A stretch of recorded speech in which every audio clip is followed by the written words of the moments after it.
Bom, pessoal, e aí a nossa tela inicial de todos os dias, com os assuntos que serão discutidos aqui neste vídeo, tanto os temas principais que aparecem aí na capa do vídeo para vocês, quanto todos os outros temas que também serão discutidos aqui neste vídeo. E aqui embaixo aquele recado de sempre. A minutagem permite que você selecione na linha do tempo o tema que quer assistir. E agora, antes de partir para o primeiro tema, como estamos no dia 20, eu trago o seguinte recado para quem é recém-chegado ao canal, gostaria de apoiar e não costuma ver o vídeo até o fim. Saibam que as formas de apoio financeiro ao canal estão no final do vídeo.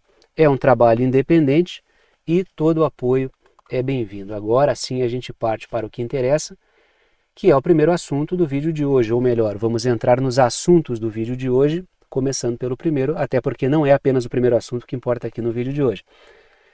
Diz a matéria da BBC, o Zelensky não consegue garantir mísseis Tomahawk em negociações com o Trump, pelo menos oficialmente. Entro aqui no texto da matéria. O presidente Volodymyr Zelensky parece ter saído de mãos vazias de uma reunião na Casa Branca, depois que o presidente dos Estados Unidos, Donald Trump, indicou que não estava pronto para fornecer os tão procurados mísseis de cruzeiro Tomahawk à Ucrânia. Após a reunião, o Trump usou as redes sociais para pedir que Kiev e Moscou parassem onde estão e acabassem com a guerra. Primeiro ponto importante, motivos internos e motivos externos para o Trump fazer isso. Os motivos externos é algo bastante evidente, inclusive tem relação com o título que eu coloquei aí na capa para vocês, que é o fato do Trump não querer se envolver num confronto direto com a Rússia. Muito pelo contrário, o Trump está fazendo um movimento para se desvencilhar da linha de frente da guerra. Então o Trump não quer piorar esse quadro, ele quer inclusive ficar em segundo plano vendendo armas, que é o que os Estados Unidos gostam de fazer, né? Participando extraoficialmente, né? Mas oficialmente em segundo plano.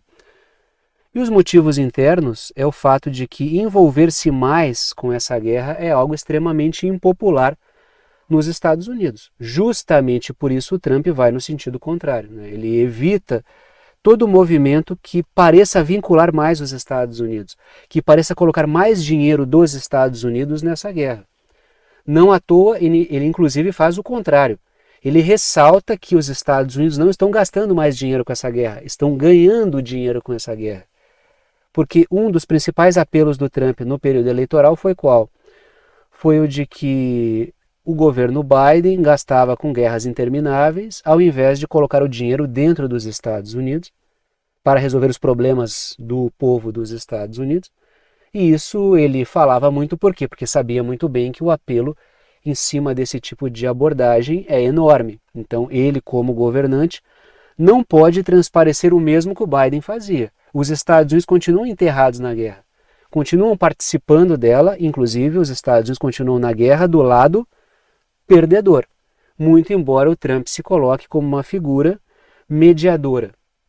Mas o fato é, o Trump continua na guerra que o Biden começou e o medo dele é retirar os Estados Unidos rápido demais para o segundo plano pode gerar um colapso do fronte e aí a imagem dos Estados Unidos se desgastaria. Então é um impasse mesmo, né? Porque se continua na guerra e perde, ele está com os perdedores. Se ele se retira rapidamente e o colapso ocorre por parte da Ucrânia e dos aliados, é responsabilidade dele, ou seja, o que ele faz, né? Então a questão do Trump com essa guerra não é acabar com ela, eu falo isso diariamente aqui com vocês. A questão não é acabar com a guerra. A questão do Trump é se desvencilhar da guerra. E, de preferência, que a guerra ou haja uma trégua e os Estados Unidos se retirem durante essa trégua e depois a coisa seja retomada, ou que os Estados Unidos consigam uma forma de se retirar, não gerando um colapso do fronte, porque aí a responsabilidade seria do Trump por ter se retirado numa velocidade que deixou seus aliados ali da OTAN, né, os outros membros da OTAN, expostos. Isso aí derrubaria a credibilidade e a confiança em torno dos Estados Unidos, o que já é bem complicado, né? A credibilidade dos Estados Unidos já está lá embaixo. Se ele faz isso aí, piora ainda mais o quadro. Então o jogo é esse, é como se desvencilhar e não permitir o colapso da guerra, porque para os Estados Unidos, no jogo dos Estados Unidos, a guerra deve continuar. porque ela tem várias utilidades para os Estados Unidos. Se ela não tivesse, eles não teriam começado essa guerra. Os Estados Unidos são os grandes responsáveis por essa guerra. Eles organizaram, ou melhor, eles desorganizaram a Ucrânia para que a Ucrânia fizesse esse papel importante para o jogo dos Estados Unidos. Então a questão é essa. Ela é importante porque a indústria bélica dos Estados Unidos, lógico, ganha um monte de dinheiro, esse é o motivo que salta mais aos olhos, mas ela é uma guerra que visa desgastar a Rússia e também a União Europeia, porque o alvo dessa guerra também é a Europa. É uma Europa frágil, submissa, dependendo cada vez mais dos Estados Unidos, e é uma guerra que, se prolongando cada vez mais, mantém a Rússia ocupada e visa desgastar a Rússia, que é rival dos Estados Unidos. Não é porque o Trump faz um discurso de aceno ao Putin, mas publicamente, muito embora sejam adversários, que os Estados Unidos deixam de ser adversários da Rússia. Não é porque o Trump tem um discurso de que prefere focar na China e faz acenos a setores empresariais russos para ganhar algum dinheiro, que deixam de ser rivais. A ideia do Trump é enfrentar Rússia e China ao mesmo tempo é inviável, o que realmente é verdade. A questão é preciso dividi-los, afastar a Rússia e a China, enfraquecendo essa liga poderosa que é rival dos Estados Unidos para pegar um de cada vez. Esse é o jogo. Claro que isso aí envolve um tempo que o Trump nem tem, ele nem tem esse tempo como governante, né, e nem como indivíduo. Então é um projeto de longo prazo. Pode ser que o Trump inicie ele, logicamente, mas continuam sendo rivais. Não é porque o Trump faz aquelas farofadas dele de fazer elogio ao Putin, ou mesmo ao Xi Jinping, que são rivais, que eles deixam de ser rivais, logicamente, né? Então a guerra tem uma função. A questão do Trump não é acabar com ela. A questão do Trump é como sair da linha de frente. E principalmente sair da linha de frente demonstrando que está saindo, porque perante a população dos Estados Unidos, isso não é popular. Então essa questão aí do Zelensky, ele negou oficialmente. E até porque se ele enviasse os mísseis, topasse publicamente, seria um péssimo negócio eleitoral para o Trump. Seria um desgaste, porque seria um estelionato eleitoral. Ora, a promessa não era o contrário, não era o Biden que começava guerras intermináveis, não eram os democratas. Assim, o que está fazendo aí? Enviando mais mísseis para o Zelensky. Porque o Trump, ele faz o que todo político faz, na verdade, né? Ele joga no ar algumas coisas e vê como é que elas repercutem, né? Ele faz ensaios. E ele deixou no ar a possibilidade dos mísseis Tomahawk. Certamente, e nenhum político que seja um político preparado, ele fala sem medir o pulso lógico, as pesquisas devem ter dado um resultado terrível em torno dessas falas dele aí. Claro, as falas do Trump têm uma motivação externa, né, como forma de dissuasão, pressão e assim por diante, mas também elas têm um impacto interno. E logicamente que o retorno deve ter sido péssimo, né? Então o que o Trump fez? Ele fez questão de dizer não vai ter os mísseis oficialmente. A questão é o que será feito extraoficialmente, e aí importa muito, né? Importa muito porque a maior parte das jogadas da OTAN nessa guerra ocorrem extraoficialmente, porque oficialmente o que? É uma guerra contra a Rússia, é uma guerra entre Rússia e Ucrânia. Extraoficialmente, na realidade, é uma guerra entre Rússia e OTAN que acontece na Ucrânia usando a Ucrânia como bucha de canhão. Então esse que é o ponto, né? Outra questão importante, os aliados vão enviar mísseis, então, para que o Trump possa não enviá-los? Porque o Trump tentou passar uma mensagem, a gente envia os mísseis desde que os outros também enviem. Mas aí cada país da OTAN tem o seu problema específico para não enviar os tais mísseis, né? E, evidente, o Trump busca, e isso seria importante para o Trump por vários motivos, né? Primeiro porque uma trégua daria, se o Trump conseguir, né? Se ele conseguir uma trégua, se conseguir uma pausa na guerra, ele pode repetir o discurso de que ele está parando as guerras, que ele está acabando com as guerras, quando ele, né? Muitas continuam aí, os confrontos continuam acontecendo, ou estão ali colados, me perdoe a expressão, colados com cuspe, né? Estão ali para, alguns estão para retornar, outros nunca pararam e o Trump disse que acabou. Inclusive, o segundo tema de hoje tem a ver com isso, né?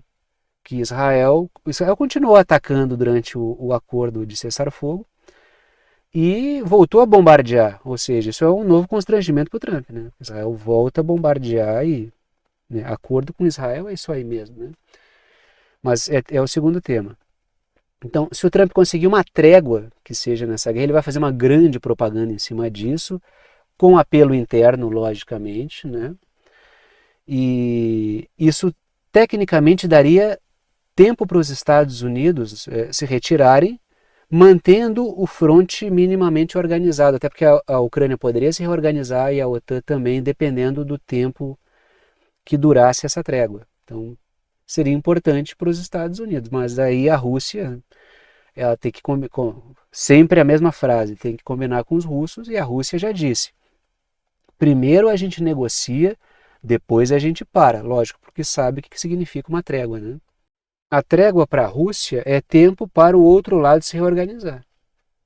Aí se rearma, se reorganiza, tenta se fortalecer minimamente e volta sendo um problema dobrado. Então a Rússia coloca justamente a questão, antes negocia e depois para, justamente porque sabe que primeiro para e depois negocia, sabe-se lá que tipo de proposta absurda vem depois. Aí a Rússia não topa, vão responsabilizar a Rússia por não ter topado e pelo fato da guerra estar retornando, que é algo que pega o caso de Israel, né?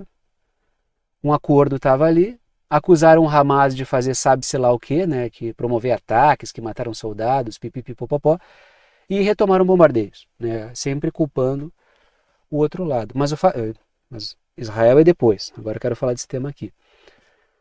O Trump disse que negou as armas porque precisa delas, né? Precisa de equipamentos, precisa de armas para a defesa dos Estados Unidos. Isso sempre com um olho no peixe e outro no gato, né? Olhando, claro, para a situação externa, que é de limitação logística da OTAN, que já ficou evidenciada, né, que por vários motivos, mesmo a indústria bélica dos Estados Unidos tem vários problemas, de todas as ordens ali. Isso também tem o apelo interno, que é as armas dos Estados Unidos devem defender os estadunidenses. Tem um apelo eleitoral. O Trump, a gente está em outubro, diga-se de passagem, se encaminhando aí para o final de outubro. E o Trump sabe que tem eleição em 2026, agora eleição de meio de mandato, não é eleição presidencial, é eleição de meio de mandato. E ele teme sofrer uma derrota eleitoral, o que vai tornar muito difícil, ainda mais difícil, a governabilidade dele. Justamente por isso, nem pensar em algo que pareça minimamente fortalecer essa guerra, principalmente enviando armas dos Estados Unidos para a Ucrânia, porque isso é impopular. Então oficialmente ele vai negar sempre. Por quê? Porque é algo que pega muito mal com a população. A população não quer isso, não foi para isso que a população... claro, a população é algo muito geral, mas grandes parcelas da população votaram nele, né? Justamente para que ele mudasse o comportamento anterior, que era envolver os Estados Unidos em guerras intermináveis. Então, publicamente, ele não vai se envolver. E em termos estratégicos, em termos práticos, ele realmente está falando uma realidade. A OTAN tem problemas de logística, os Estados Unidos têm problema no seu ecossistema produtivo da indústria bélica, por motivos como, por exemplo, superfaturamento de contratos, uma corrupção violentíssima que impera no setor da indústria bélica, nesse sistema de porta giratória aí, privado, público, empresas, setores políticos, militares e assim por diante, de forma que ele se encontra numa situação complicada. Se continua na guerra, ele se desgasta em termos de popularidade e flerta com o estelionato eleitoral, já que ele falou inclusive que acabaria com a guerra em 24 horas, e essas 24 horas já passaram há muito tempo. Mas se os Estados Unidos saem rapidamente da guerra, isso geraria ou pode gerar um colapso do fronte e os Estados Unidos serem vistos, o Trump ser visto como responsável, como um traidor que abandonou a Ucrânia, abandonou os outros membros da OTAN e por isso a Rússia venceu a guerra. Bom, aí você sabe muito bem que tipo de matéria a mídia corporativa vai colocar, vai estampar nas capas e vai dar destaque nos programas televisivos a respeito do Trump. Que ele faz o jogo do Putin, que ele sabotou a OTAN, que na verdade ele é um agente russo e toda essa campanha que a gente costuma ver. Então, essa saída, ela deve acontecer deve haver uma sincronicidade. E o problema é justamente esse, né? E por falar em possibilidades para os Estados Unidos se desvencilharem de maneira organizada dessa guerra, esse evento aqui é importante, né? Por quê? Porque essa possibilidade de um encontro do Putin com o Trump na Hungria é esse evento que talvez permita dar início a um processo que interessa ao Trump, embora a Rússia vá ficar com os dois olhos bem abertos em torno dessa questão. Porque o ponto principal é essa discórdia em torno do paramos a guerra para depois negociar ou negociamos para depois parar a guerra. A Rússia tem uma posição e os Estados Unidos e a OTAN, logicamente, têm outra posição sobre isso. E a Ucrânia, claro, defende parar a guerra, até porque está numa situação cada vez mais complicada. Então, para a guerra, a gente se reorganiza, depois volta a atacar, e é justamente isso que a Rússia não quer. Mas o fato é que esses dois aí, se encontrarem na Hungria, é problemático para setores da OTAN e setores da União Europeia também. Por quê? Porque isso é um triunfo para o Viktor Orbán, na posição de mediador, ali participando, né, dessa conversa, participando como país sede, né, dessa conversa, e principalmente porque o Viktor Orbán ele é um crítico do prolongamento da guerra, logicamente porque a Hungria perde com essa guerra, perde com as sanções contra a Rússia, tanto é que a Hungria se recusa, perde com essa crise toda fruto da guerra, perdeu bastante seu setor agrícola por causa da questão dos grãos ucranianos despejados na Europa com certas condições especiais de tributo, que a gente conversou várias vezes aqui, assim como os setores poloneses também, fora a rivalidade com o governo Zelensky, até porque húngaros étnicos também são perseguidos dentro da Ucrânia. Então tem várias questões, inclusive, que a gente já abordou aqui, né, de um jogo entre a inteligência húngara e ucraniana, até porque é muito provável, e já falamos sobre isso, que a Ucrânia seja usada, né, grupos ucranianos sejam usados para tentar desestabilizar a Hungria, que realmente é uma pedra no sapato da União Europeia e é uma pedra no sapato da OTAN. Né? Concordando ou discordando do Viktor Orbán, o fato é que ele é um obstáculo, ele incomoda, né? Ele acaba batendo de frente com alguns projetos ali, tanto da União Europeia quanto da OTAN. E ele sediar essa conversa é um triunfo para ele, né? É um triunfo para ele. E isso incomoda os setores que veem ele como um entrave. Isso dá força política para ele. E a ideia da União Europeia é puxar o tapete do Viktor Orbán, até porque ele costuma travar o andamento da agenda, né? E no meio disso tudo, o Putin faz o quê? Ele acena positivamente. Ele acena positivamente por quê? Porque a troca de boas relações entre Rússia e países da OTAN, a Hungria é membro da OTAN, a Hungria é membro da União Europeia. É obstáculo de dentro. Por quê? Por causa de certos pontos da agenda do governo Viktor Orbán que colidem com pontos da agenda da cúpula da OTAN.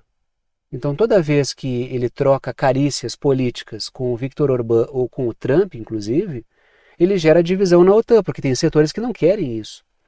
Então, assim como o Trump busca fazer acenos à Rússia para afastá-la da órbita da China, é preciso perceber que o Trump, ao fazer isso, também se indispõe com certos setores da OTAN que não querem esse tipo de projeto. Vem isso como o Trump se aproximando da Rússia, ainda que estrategicamente. Porque certos setores não têm essa convicção de vamos pegar um de cada vez, vamos afastar Rússia e China e depois a gente cumpre um certo trabalho. Não, não é isso. Então isso gera divisão. Aí o Putin corresponde. Então é um jogo complexo, onde figuras que são adversárias acenam justamente para gerar divisão do outro lado. Então não é diferente o jogo que o Trump faz com o Putin e o Putin faz com o Trump. Se o Trump tenta afastar a Rússia da China, o Putin tenta gerar divisão entre o Trump e outros membros da OTAN. Então a questão é justamente essa, né? Por isso que às vezes a gente guiar a compreensão pela abordagem literal do que um político fala é muito perigoso, né? Sempre tem que ser decodificado porque ele está tentando gerar efeitos com as coisas que ele coloca, né? E por falar em racha na OTAN, os Estados Unidos voltaram a criticar a Espanha, o governo espanhol, o governo do Pedro Sánchez, por causa do seu comportamento. Por quê? Porque o governo espanhol ele se recusa a gastar em defesa aquilo que os Estados Unidos querem que os membros da OTAN gastem, que é 5% do PIB. Porque o governo espanhol sabe muito bem, a gente já fez essa discussão aqui, que num cenário de crise econômica, muito por causa do projeto dos Estados Unidos, que os Estados Unidos impõem aos outros membros da OTAN, que num cenário de crise econômica, para aumentar o gasto de um lado, tem que cortar de outro. E quando corta no bem-estar social, isso aí é desgaste político, isso aí mina a governabilidade, então isso aumenta a insatisfação da população e o governo espanhol não quer fazer esse jogo, né? E justamente por isso o Trump disse que a Espanha não é leal, que está traindo a OTAN e convocou os aliados, né, convocou os outros membros da OTAN a sancionarem a Espanha. Então existe uma enorme pressão sobre a Espanha. Semana passada ou retrasada a gente discutiu aqui que o Trump propôs a expulsão da OTAN, a expulsão da Espanha da OTAN. Como ele faria isso, né, seria interessante de observar, mas ele propôs isso aí como forma de pressão. O governo espanhol continuou na mesma linha. Inclusive, a Espanha tem se aproximado bastante, né, tem se aproximado mais da China. Inclusive, um posicionamento contrário do governo espanhol, de um representante do governo espanhol, foi feito numa visita da China, inclusive criticando a fala do Trump, para ver como a coisa foi simbólica, né?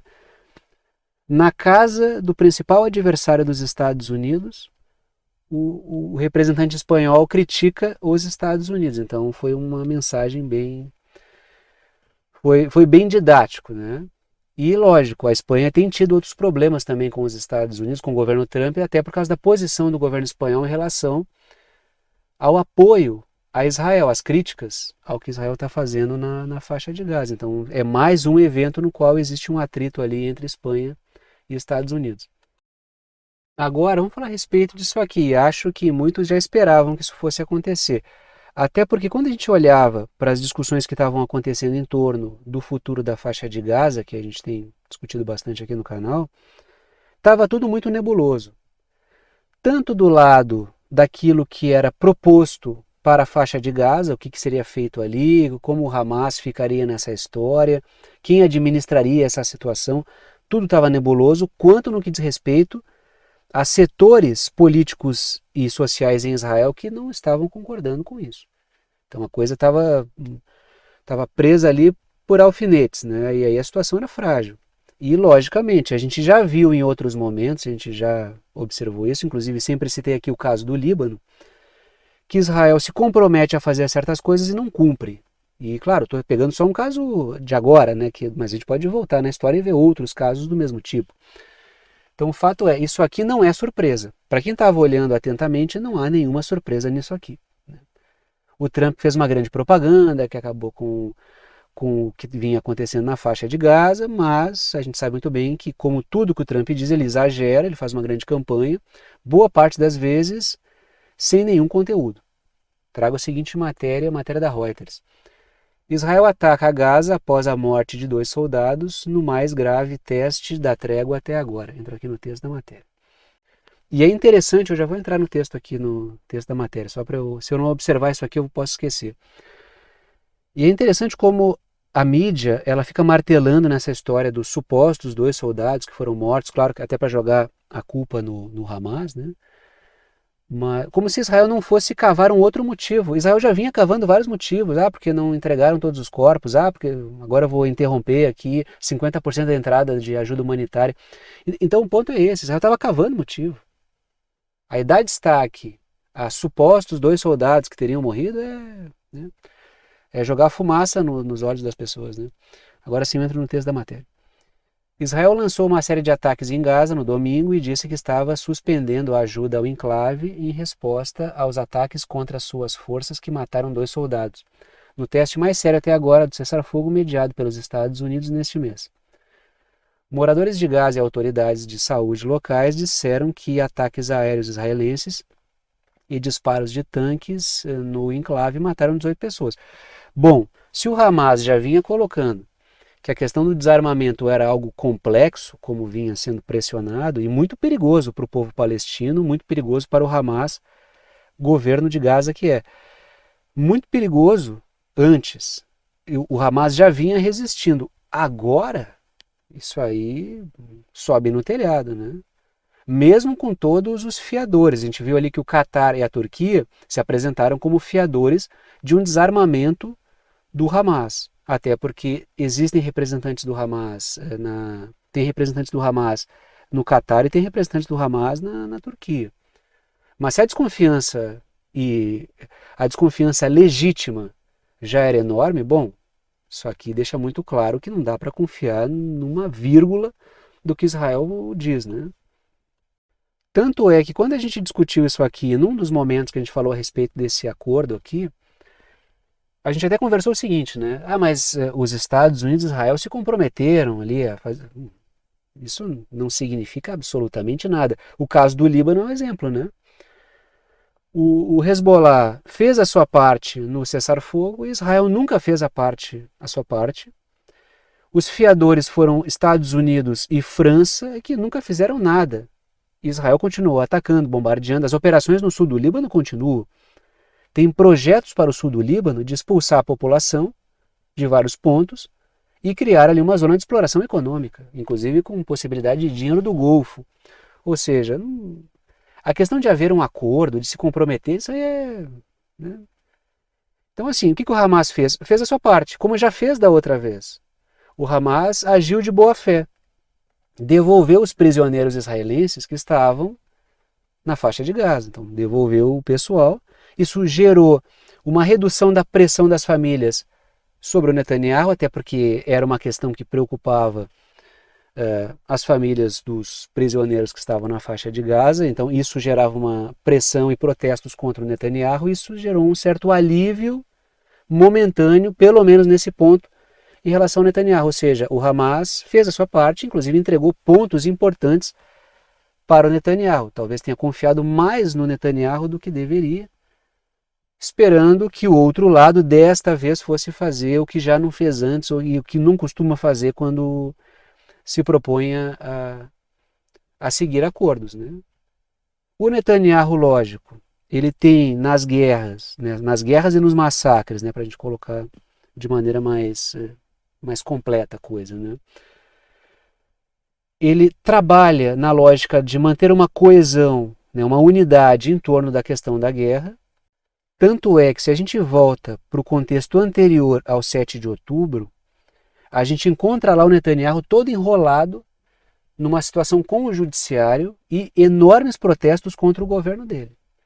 E foi esse episódio, o último episódio em Gaza, que gerou a possibilidade para o Netanyahu tentar capitalizar sobre isso, gerando um senso de unidade e jogando para segundo plano essa questão dele com o judiciário, porque isso aí volta vez ou outra, essa divisão está ali, mas ele consegue trabalhar em cima dessa situação, gerando uma coesão em torno da questão da guerra, do inimigo externo, do risco existencial para Israel. Então ele trabalha bem em cima disso, de forma que, qual é a preocupação do Netanyahu nisso? Não é fazer a leitura de mente, mas lógico, politicamente tu olha para aquilo e tu sabe que a preocupação dele é essa, né? Não precisa ler a mente dele para saber.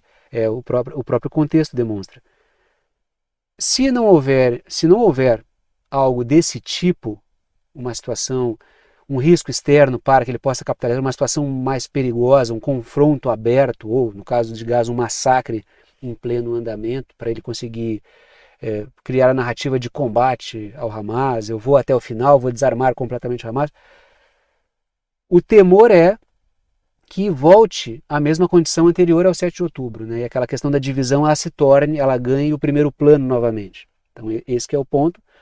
Por isso a tendência é de que o Netanyahu ele continue esticando esses eventos. Até porque não são poucos, né? Tem a situação de Gaza, tem a situação da Cisjordânia, né, que ficou em segundo plano em termos midiáticos, mas Israel continua avançando, continua anexando territórios na Cisjordânia, como vinha fazendo antes do 7 de outubro, tanto é que antes do 7 de outubro e dos episódios em Gaza, a gente vinha discutindo aqui a questão da Cisjordânia. O centro da discussão que eu vinha fazendo aqui era a questão da Cisjordânia. As barbaridades que Israel vinha fazendo e continuou ao longo desse processo em Gaza só que ficou em segundo plano dada a escala do barbarismo do que acontece na faixa de Gaza. Então, no comparativo, a Cisjordânia ficou em segundo plano, mas as atrocidades continuam acontecendo ali. Então, a questão é essa. Tem a situação da Cisjordânia, tem uma situação do sul do Líbano, que eu acabei de citar para vocês mais uma vez. Tem a situação na Síria, onde Israel avança também sobre o território sírio. Tem o entrevero com os Houthis no Iêmen, né, aquela situação ali do Mar Vermelho e a questão da crise ali que afeta a questão de uma rota comercial importante, inclusive afeta a questão portuária de Israel, de forma que não faltam motivos. Eu daqui a pouco vou citar mais um caso que há uma tendência de que vá reaquecer, que é a questão do confronto com o Irã. E voltando à faixa de Gaza, esse acordo aí, que agora vive um momento crítico, né, essa questão do cessar-fogo, sobravam indícios de que a coisa poderia dar errado, né? A base do Netanyahu, ela quer anexar a faixa de Gaza. Ela é contra qualquer possibilidade de negociação. Ela não vai permitir minimamente a existência de um Estado palestino, nem negociação sobre isso. Aí o Trump falou sobre um grupo de tecnocratas, uma transição de um governo internacional com especialistas e pipipi, popopó, que a gente conversou aqui, que tem ali no meio Tony Blair, e participaram das reuniões ali o genro do Trump lá, que é o Jared Kushner, inclusive um dos arquitetos dos Acordos de Abraão. Então tudo ali é suspeito, é tudo muito nebuloso, são muitas pontas soltas. E esse pessoal que dá base para o governo Netanyahu, eles ameaçaram uma rebelião interna. Eu não me recordo agora, eu sei que o Ben-Gvir e o Smotrich falaram o tempo inteiro contra isso, né? Eles são base do governo Netanyahu. Mas um deles disse, eu não me recordo agora quem disse, que falou que a guerra continua, acho que foi o Smotrich, ministro das Finanças de Israel, ministro das Finanças do governo Netanyahu. Falou, não, a guerra continua, porque esse pessoal defende o expansionismo acelerado de Israel e orgulhoso. Ele fala aos microfones com orgulho desse expansionismo colonialista de Israel, né? Esse projeto sionista da grande Israel. Ele fala de maneira orgulhosa disso.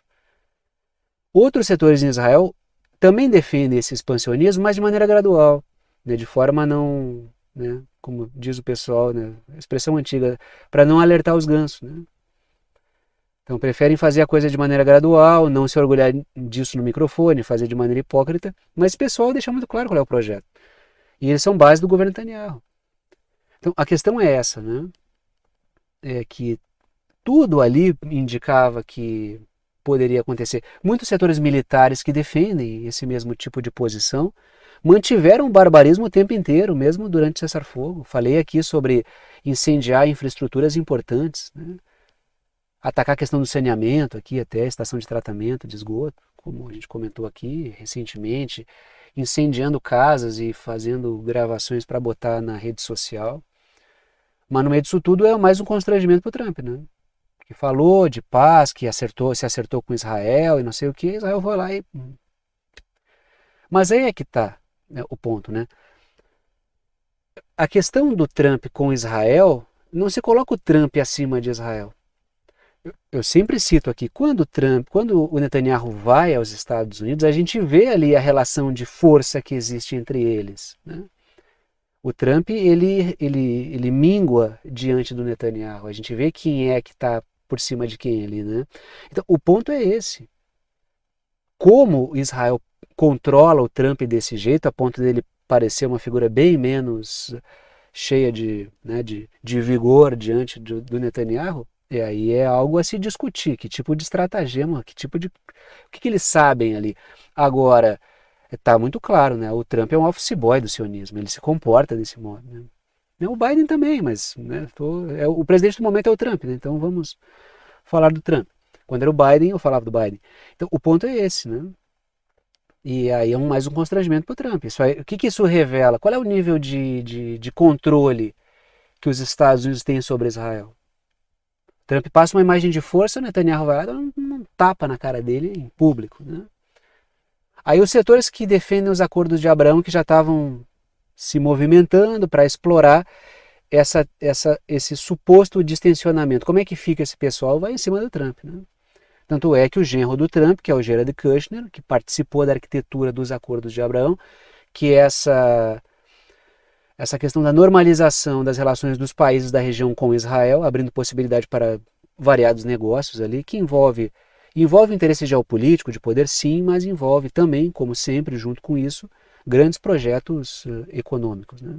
Então, esses setores transnacionais, eles já vinham observando com atenção. Bom, vamos se posicionar, como eu discuti com vocês. Como é que fica a situação agora?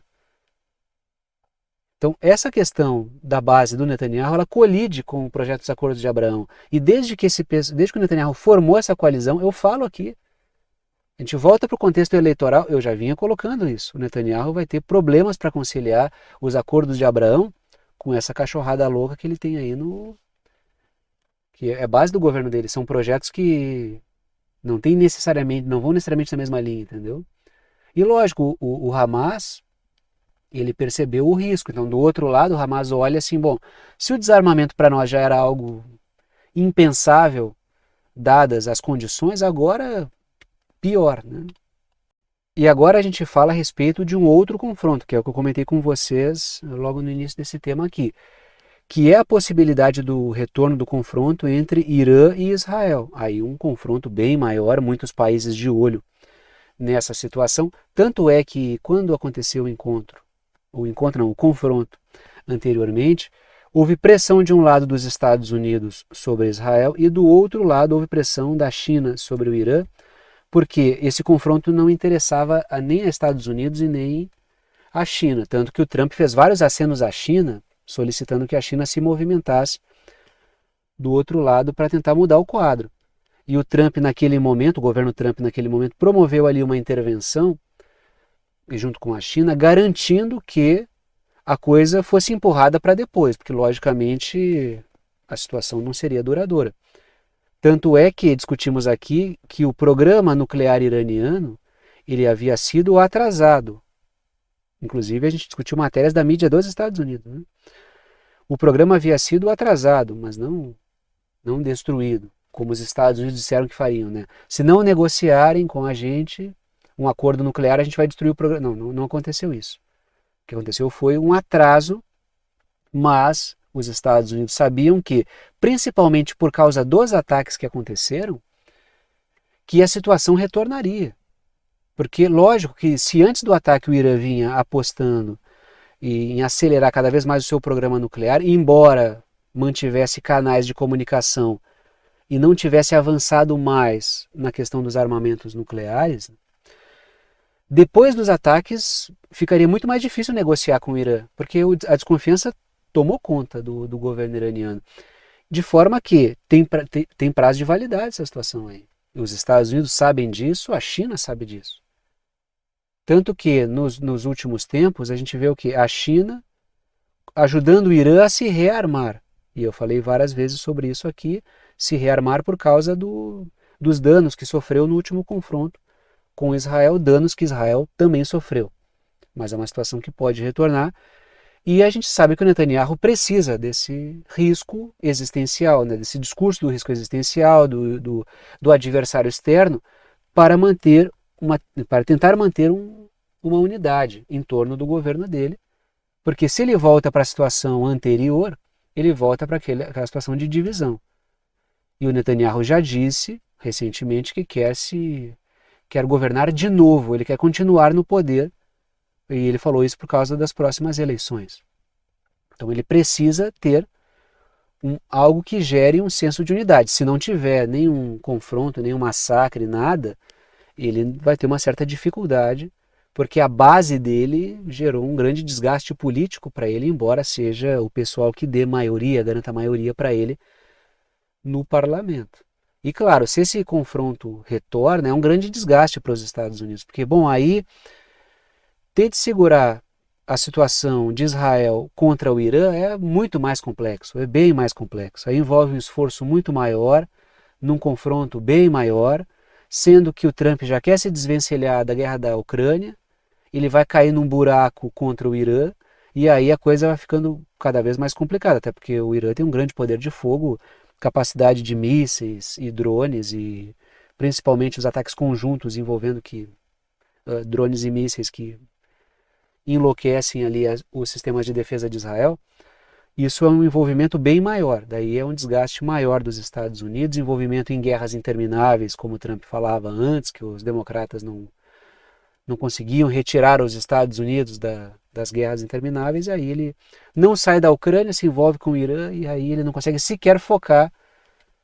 na situação contra a China. Então é possível, a gente falou aqui, alguns setores colocaram que essa guerra pode retornar até o final do ano, esse confronto entre Israel e Irã. Agora, vamos falar a respeito do aprofundamento da tensão aí entre Estados Unidos e Colômbia, entre o Donald Trump, presidente dos Estados Unidos, e o Gustavo Petro. Porque o Trump, e isso é interessante observar, né? O Trump repete a mesma coisa que ele faz com o Maduro, só que em relação ao Gustavo Petro, dizendo que é o chefe do tráfico. Então, uma vantagem entre aspas, né? Estou colocando aqui em termos de avaliação do adversário, né? É melhor os adversários declarados do que os disfarçados. Os democratas são cheios de voltinhas para fazer as suas desestabilizações. Então eles colocam muito chantilly na coisa para esconder. Agora o Trump ele é mais óbvio, né? Ele é mais claro, ele disfarça mal as coisas. Então ele vai usar o mesmo discurso, e um discurso grosseiro contra o Petro que ele já faz contra o Maduro. Então mesmo em relação ao presidente colombiano que ele já faz presidente da Venezuela, que é acusado de ser chefe do tráfico. Então o discurso é tão óbvio que até a mídia corporativa ela se constrange em ficar repetindo essas mentiras que o Trump conta, porque é mal disfarçado. Aí a mídia embarca nisso, fica ainda mais grosseiro o fato de que a mídia ela distorce os fatos, a mídia corporativa. Porque a mídia corporativa prefere um discurso um pouquinho mais elaborado, né? Até porque ela pode continuar vendendo essa mentira que ela conta, que ela é o fiel da balança, é o jornalismo de qualidade, que é quem... Daí está sempre falando de fake news, mas ela produz mentira o tempo inteiro.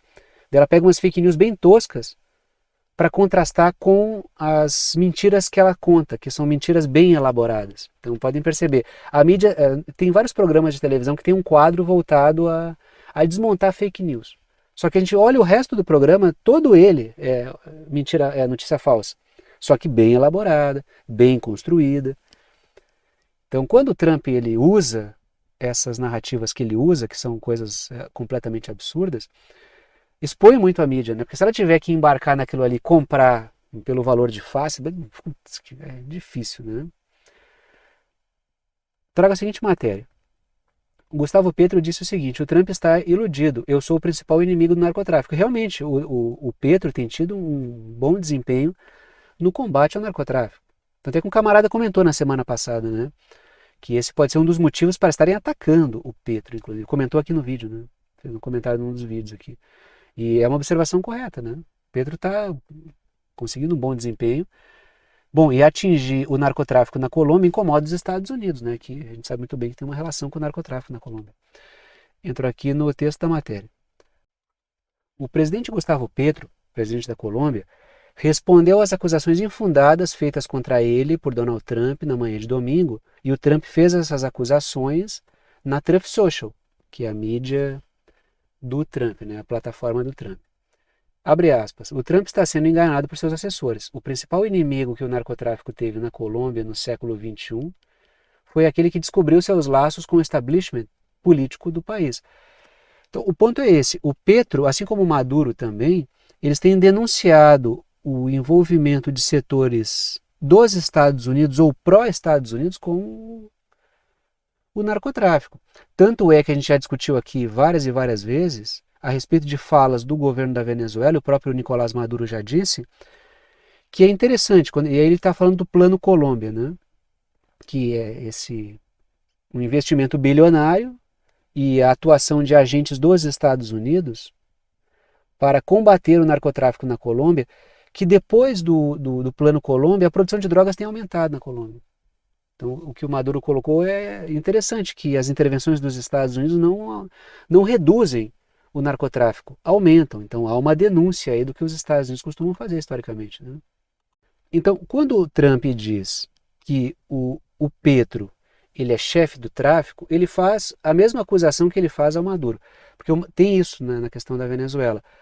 O Maduro é o chefe do cartel dos sóis, que envolve também militares da Venezuela, e justamente por isso os Estados Unidos estão fazendo essa operação de combate ao narcotráfico para conseguir neutralizar essa força, comparando a Venezuela, transformando a Venezuela num narco-estado. Esse é o jogo. O que ele está fazendo com Petro é a mesma coisa, né? Ele está usando o mesmo tipo de narrativa para conseguir desestabilizar a Colômbia também. Então a Colômbia, o governo colombiano é adversário do Trump e o governo Maduro também, e ele está usando exatamente a mesma narrativa e ele vai usar a mesma suposta resposta, que é o combate ao narcotráfico para desestabilizar a Colômbia. Tanto o Petro já viu isso há bastante tempo que ele começou a estreitar os seus laços com o Maduro, porque a questão ali é que a coisa vá se dar em efeito dominó. Por isso que o Petro já está trabalhando com o Maduro há algum tempo, inclusive operações de fronteira para evitar alguma manobra de desestabilização a partir de grupos que atuam na Colômbia, né? A Colômbia é uma base de operações dos Estados Unidos. O Plano Colômbia que eu citei agora há pouco não é à toa, né? E o que o governo da Venezuela e da Colômbia colocam sobre isso? Que são acusações infundadas que visam desestabilizar. Que os Estados Unidos usam de acusações infundadas para promover intervenção nos países, a gente sabe muito bem, não é nenhuma novidade, isso aqui não é um raio no céu azul.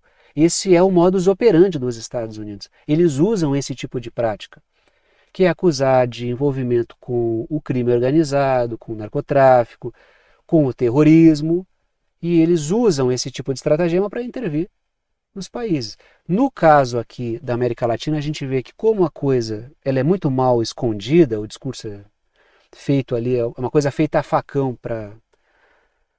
E o pessoal tem que engolir, e começa a fazer um bem bolado, que envolve o narcotráfico e o terrorismo, mistura tudo e vamos ver se cola. No caso do Maduro, aí mistura junto a questão também, é luta pela democracia contra o narcotráfico e contra o terrorismo. Aí começa a misturar um monte de coisa. Tanto é que a gente viu recentemente o que, no caso da Argentina, né, governo Capacho, governo Milei Capacho do Trump, um alinhamento para o combate ao terrorismo. Aí, em vários países, para se associar o crime organizado, classificá-los como forças terroristas. Aí tu vai criando um caldo para os Estados Unidos se intrometerem nos mais variados países. Então, o jogo do Trump é esse, está muito claro. Né? E a coisa e é didático por quê? Porque é mal disfarçado. A coisa é muito mal disfarçada. E sim, só para não perder o gancho, né? E conectar com o que o camarada falou na semana passada num vídeo.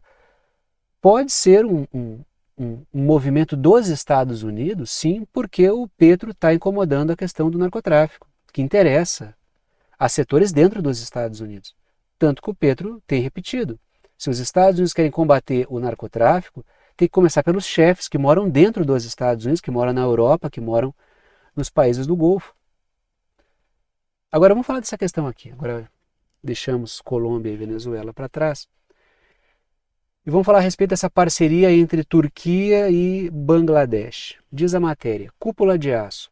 Quão mortais são os novos mísseis de médio alcance da Turquia que Bangladesh quer? Entra aqui no texto da matéria. O Comando de Defesa Aérea da Turquia realizou com sucesso um teste de tiro real do Sistema de Defesa Aérea de Médio Alcance, segundo relatos divulgados no sábado. Esses mísseis de defesa aérea têm um alcance de interceptação superior a 25 km e são projetados para abater ameaças em movimento rápido, incluindo mísseis de cruzeiro, caças e drones, segundo relatos.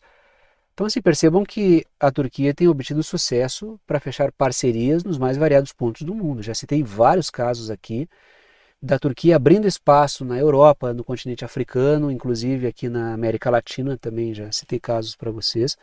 E agora abrindo espaço em Bangladesh, que teve troca de governo recente, falamos aqui a respeito daquele processo lá de Revolução Colorida, que atingiu em cheio um parceiro da Índia, e a Turquia coloca uma peça ali numa área de interesse para a China e para a Índia. Tá? Então, vemos aí a Turquia fazendo vários movimentos, tanto é que eu postei para vocês no final de semana um textinho, né, que colocava ali uma notícia a respeito da Turquia, junto com o Catar, intermediando um cessar-fogo entre o Afeganistão e o Paquistão. Então, percebam que a Turquia tem obtido bastante projeção no cenário internacional, né?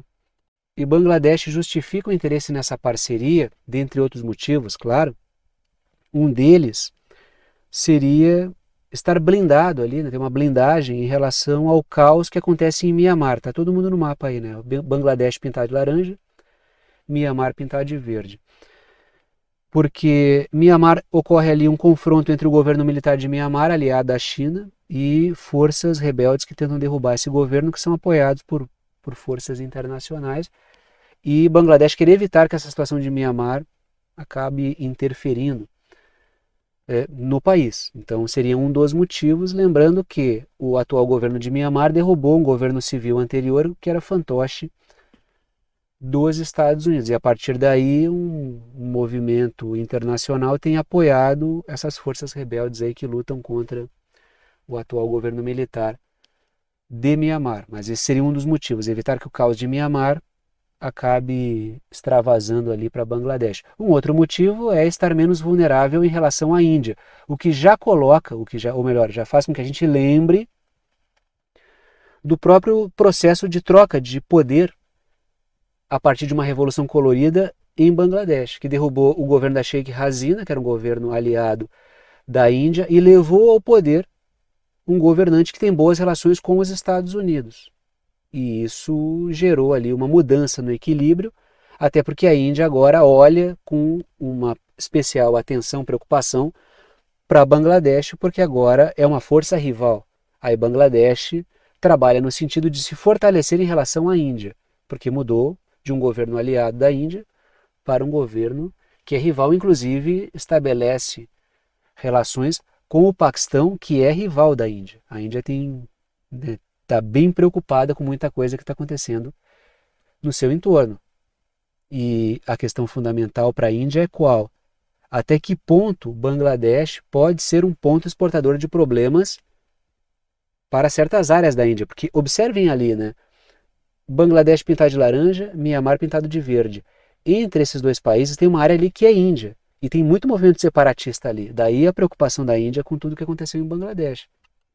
E aí fica interessante de observar, né, só para fechar o tema anterior, que Bangladesh também fala em diversificar os seus parceiros militares, para não ficar dependente de apenas um. Isso é bem revelador sobre o cenário multipolar, né? Está buscando várias parcerias diferentes e lógico que se está buscando parcerias diferentes, lá está a Turquia oferecendo seus equipamentos militares. Inclusive, Bangladesh falou a respeito do interesse nos drones turcos, né, que tem feito bastante sucesso aí no mundo afora.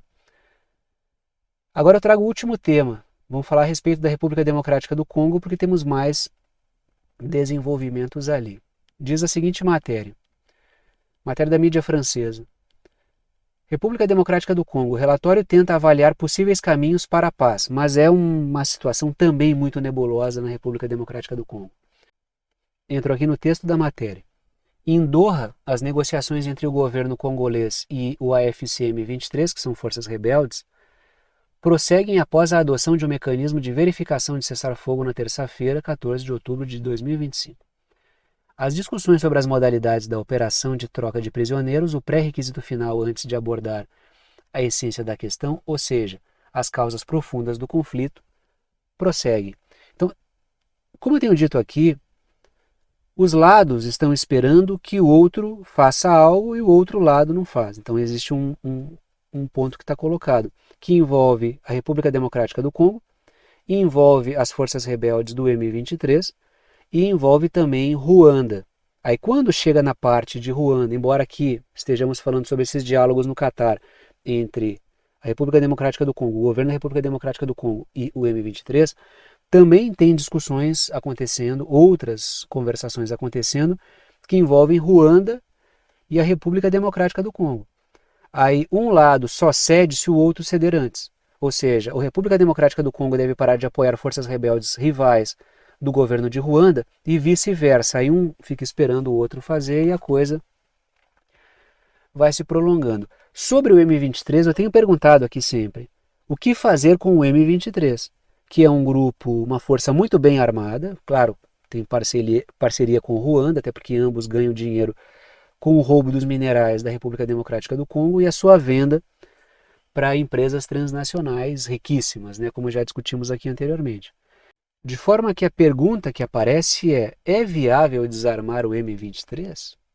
Porque não é meia dúzia de rebeldes com arma enferrujada dando tiro pra cima, entendeu? É gente bem equipada, bem treinada. Tem muito dinheiro envolvido ali. É uma enorme quantidade de dinheiro que esse pessoal tem à disposição por causa da exploração de minerais que faz junto com o Ruanda, para poder se armar muito bem. Então tem interesse graúdo bancando essas atividades ali. De forma que está sendo discutida a possibilidade de um controle compartilhado, com áreas que tenham autonomia e que estejam sob controle do M23. Até porque parcelas da sociedade civil na República Democrática do Congo veem a atuação do M23 como menos destrutiva do que grupos que são ligados ao governo da República Democrática do Congo, que são bem mais violentos e tratam a população de uma maneira pior. Não que o M23 seja o ideal, mas escolher entre algo ruim e péssimo. Essa é a questão que algumas forças, né, alguns setores da sociedade estão colocando, e a gente já discutiu aqui, inclusive a partir de algumas entrevistas que foram feitas, né? A retirada de Ruanda desse processo poderia enfraquecer o M23. A questão é o que oferecer para Ruanda para que Ruanda saia, que é aquela questão da desconfiança mútua. Eu só faço se o outro lado fizer. Então, a República Democrática do Congo deve parar de apoiar grupos rebeldes rivais de Ruanda, do governo de Ruanda, para que ele possa fazer o mesmo em relação ao M23, que é rival do governo da República Democrática do Congo. E nesse jogo, as partes vão prolongando o conflito. Até porque no meio disso tudo, o M23 continua tendo papel, inclusive importante, ganhando muito dinheiro junto com Ruanda, e a coisa vai se prolongando. Que é mais um caso de conflito difícil de dissolver e que o Trump já apresentou como se tivesse sido solucionado, quando a conversação, né, ela está acontecendo e os rebeldes não, né, os mercenários dos Estados Unidos já conseguiram entrar no meio dessa mediação e ganhar um espaço. Já falamos aqui, inclusive, a respeito de mercenários dos Estados Unidos oferecendo suporte de segurança para o governo da República Democrática do Congo, em troca de minerais também. Então é cada vez mais agentes diferentes pegando esses minérios aí, né? E aí o momento final do vídeo, o momento de passar o chapéu, pedir apoio financeiro para aqueles que gostam, querem e podem apoiar o canal, para aqueles que veem o canal importante para a formação da sua compreensão sobre temas internacionais e geopolíticos. Sempre comento com vocês que apenas os anúncios e propagandas que aparecem ao longo do vídeo não garantem a existência do canal. Se eu fosse depender apenas da receita das propagandas, ficaria difícil manter esse trabalho com o nível de dedicação que ele exige, de forma que o que mantém efetivamente esse trabalho funcionando com esse nível de dedicação é o apoio financeiro dado por alguns de vocês, a quem eu sou imensamente grato pela confiança no trabalho. Aí estão as 3 formas de apoio, não estão em ordem de importância, todas as 3 são bem-vindas, coloco 3 para que vocês optem por uma delas, aquela que for mais prática para vocês. Seja lá qual for a maneira que vocês escolherem para apoiar o canal, vocês apoiam com o valor que vocês quiserem. É uma ajuda solidária. Ajuda quem pode, ajuda quem quer e ajuda com quanto quiser. E o conteúdo fica aberto para todo mundo. Primeira forma de apoio é por boleto bancário ou cartão de crédito pela plataforma Apoia-se. Está aí o endereço, o link, o site do Apoia-se, que é uma plataforma de apoio virtual. Segunda forma de apoio é pelo Pix, está aí a chave Pix, que é uma chave de e-mail. Tem gente que usa o número do celular, o número do CPF, o número do CNPJ como chave Pix, eu uso um e-mail. Se vocês digitarem, escreverem lá na chave Pix, pixverdadeconcreta@gmail.com, vai aparecer Thiago e Kátia, que é a minha conta com a minha esposa. Aí vocês podem fazer a doação com o valor que vocês quiserem. Terceira forma de apoio é pelo botão Seja Membro, o botão fica aqui embaixo do vídeo, ajuda direto pelo YouTube, são várias faixas de valor, e vocês escolhem aquela que estiver dentro da faixa que vocês quiserem apoiar. E repito, as 3 formas são bem-vindas. Repito, também agradeço aos que apoiam pela confiança no trabalho. Vou parando por aqui e tchau para vocês.